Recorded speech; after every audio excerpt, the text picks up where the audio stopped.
Alright, what's going on, guys? It's GSR here. So basically I wanted to talk to you guys today about the one and only Shao Kahn and why I think he deserves to have a buff. So the first thing that we're going to talk about is his bullshit ass taunts. This doesn't make any sense because he has a crushing blow requirement. If he manages to get this on the opponent, he can get this, right? Which is a good thing, right? Problem is that he gets punished every single time he calls it out. Doesn't matter what you do, you cannot call this move out against the opponent. Okay, if the opponent sees you do this and they know that they can punish you for this, you're going to suffer. Okay, so I think they need to speed up the startup time of this because I think this is bullshit. Why would you add a crushing blow requirement for his, you know, his 4-3-4 1+3 string, right?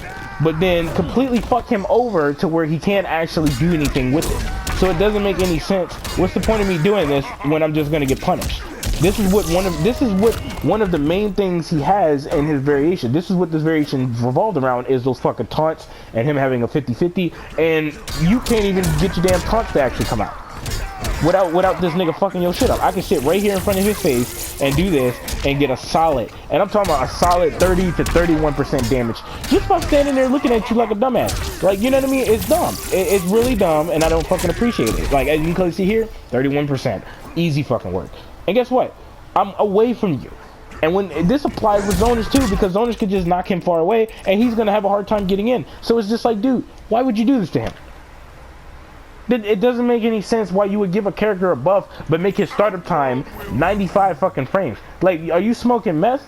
Like, come on, man. Like, this shit is dumb, bro. Like, this shit is dumb. And then when you talk about it, people talk about you complaining and shit. It's just like, dude, get the fuck out of here, man. I know you guys see the same shit that I see. Like, come on, man. This shit is dumb. Alright guys, so the two main pokes that Shao Kahn will normally go for is his down 1 and his down 4. His down 4 is perfectly fine. I don't really have an issue with it. His down 3 nobody goes for. But when it comes to his down 1, his hit advantage is 10 frames. And I'm going to tell you guys why that's problematic, right? Now, I don't have a problem with the range of his down 1. I like the fact that it's 7 frames on startup, and I like the fact that he's -4 on block.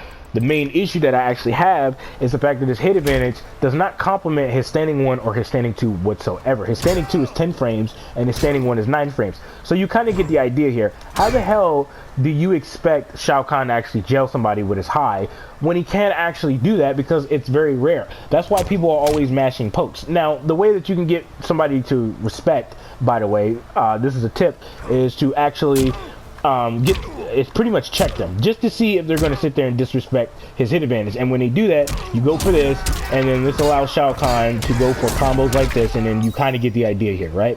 But that still doesn't excuse the fact that this character has no choice but to check you with a mid, because he doesn't really get much off of it, not like he does with his highs, right? He has pretty good potential when it comes to his highs, and you know, he can't seem to get them out, not unless he keeps checking you with mids. And there's plenty of characters like Liu Kang, Johnny Cage that can check you with a mid, you know what I mean? And they can pretty much jail you with their high, you know, when they go for a poke. And they can just go for a mid if they want to, but it's just like they can easily jail you with a high. Like, as soon as Liu Kang hits you with a down 1 that has really good hit advantage on it, you're taking a +3 situation and you're stuck into a mind game. You know what I mean? At close range. When it comes to Shao Kahn, nigga, you can just mash pokes because you probably think he's gonna go for a high, and you just get out of it for free. So he has no choice but to go for this mid that's not really guaranteeing him anything, and that's an issue.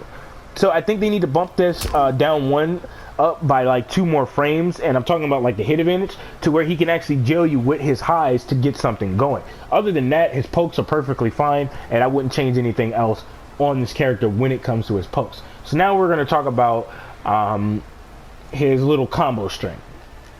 Alright guys, so I think his 4-3-4 1+3 string needs to be fixed, and the reason why I say that is because the nigga's -8. So if I know you're gonna stagger, which more than likely you will, right, I can actually punish you with a 7 frame down 1, 6 frame down 1, or a 7 frame standing 1. And for most characters, that's an easy crushing blow or a full combo punish. So Shao Kahn is at a huge disadvantage because I could just punish you just like this and get the hit advantage if I time this correctly and I know you're gonna stagger, right? Which more than likely you will, and this will guarantee me a crushing blow.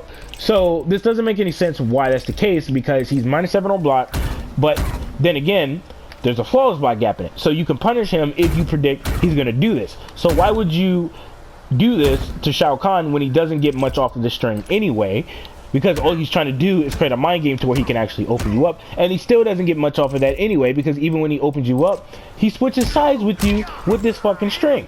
So I think his forward 3 needs to be -6 on block, okay, or -5 to balance it out, to make it a little bit more fair and tolerable, right? And then on top of that, I do believe he should be able to cancel into his shoulder charge. I don't like the idea that he sits here and this is all he can get, right? Now, don't get it twisted. He's close to you to where he could possibly whiff punish you, okay, which is a good thing. But the problem is that he switched sides with you. So it's good for him in the corner. Like, if he manages to catch you with this, he can throw you into the corner and get decent damage on you. That's perfectly fine. I don't have a problem with the startup time. I just have a problem with the block advantage, right, when he goes for his forward 3, and I have a problem with the fact that he can't cancel directly into a shoulder charge. I think he should have the ability to decide whether or not he wants to keep you like on the same side or he wants to switch sides with you. But the thing about it is that he's risking damage. You get what I mean? So if he was to hit you with this allows him to get even more damage on you, and then he can do shit like this to you, right? But if he wanted to switch sides with you, he's getting decent damage for just a string, but he's not getting crazy amounts of damage. You know what I mean? So this is just my opinion of what they could possibly do with this string. And then there's just like one more thing that I actually wanted to talk about, and yeah, let's just get started on that. Alright guys, so this might be a tad bit of a stretch, and I know some people may disagree with it, but then again, there are a lot of overheads in this game that come out unbelievably fucking fast. Okay, Sub-Zero is a prime example of that. There's other characters that are prime examples of that. So, you know, I don't want to hear that fucking excuse where, oh no, you're trying to make them overpowered. It's like, no, nigga, no. There's plenty of other characters in this game that will fuck your shit up. Alright, but let me further explain what I mean by this. This overhead, right? It's 36 frames, right? Very reactable. I mean, hell, my grandma could react to this shit. That's how reactable it is, right? So what I think they should do is they should trim it down by 6 frames, or just make it 33 frames to where he has a decent amount of speed on this. Now keep in mind, he'll still be -7 and he'll still be able to create that mind game, but if he tries to do that, he is literally -19 on block, which means that he will get punished. Now some people may be like, yo, that's going to be overpowered, this and this. If you just trim it off by 3 frames or just make it 30 frames, it's not going to be unbelievably fast, because he doesn't get much off of it anyway, because when he does it, he can't cancel anything, not unless he's in the corner, right? And when he does this, he has to waste the bar meter, which puts you in the correct range for his forward 2 and his back forward 3, which he can create a mind game off of. You know what I mean? And this is what I would do. I would speed up the startup time a little bit of this overhead to kind of balance out other strings that he has. A clear example of this would actually have to be his forward 3/4 string, right, which is a low, so he can kind of like do shit like this. You know what I mean? And I'm not saying like make it unbelievably fast to where like, nigga, you can't even see the shit coming. I'm not saying that. I'm just saying in general, like, I do believe he should have a decent amount of speed on this. I'm not saying that the speed on this is terrible, but I'm saying it's not the best, you know what I mean, that it could possibly be. If you trim off like 3 frames, okay, and make it a 33 frame or possibly a 32 frame overhead, that would be perfectly fine, because it's still one of the slowest overheads in the game if you think about it, because hell, Raiden has a back 2 that starts up at 19 fucking frames at close range. Fucking Sub-Zero has a forward 2 that starts up at 19 frames at close range, so there needs to be some type of balance in there, at least in my opinion.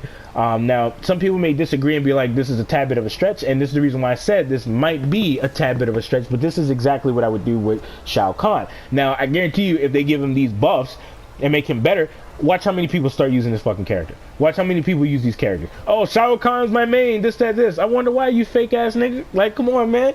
Because he a lot better than what he was. So, you know, I know what the deal is with people, man. I know what the deal is with people. But I just wanted to throw that out there, because nobody's really fucking with Shao Kahn. But I bet you if you get these buffs, bro, watch how many niggas start maining Shao Kahn and shit. But then again, I think this possibly would make Shao Kahn possibly, like, a lot better in the game, which he deserves to be a lot better in the game. I mean, he's the original OG boss character, and he's getting shitted on pretty much. Nobody's really fucking with this character like that because he's not that good. But like I said, this is all I really had to say for right now. If there's anything else You guys could probably let me know in the comment section down below, or I'll probably just find it myself and make a video about it. But these are certain things that I wanted to kind of talk about. I don't think you should change the speed on this 4.2 necessarily. I don't think there's a reason to do that. I mean, he has decent speed on it, you know what I mean? And he's safe on block, and he can create a mind game with this because you're gonna try and flawless block, and you can actually punch him in the face if he does that. So that's something that I wanted to show you guys, because I think this is kind of stupid why you're able to do that. But as you can see here, you can punch him dead in his face and call it a day. So they need to fix that issue too. That's another problem that I have, is that you can just easily punch somebody in the face out of their string when there's a flawless block gap in it. So what's the point of me flawless blocking a nigga if he could just get hit out of the string with a 7-frame normal? So it just doesn't make any sense. So that's just my opinion, but let me know what you guys think about this in the comment section down below. I'll catch you guys in the next video. Much love, peace.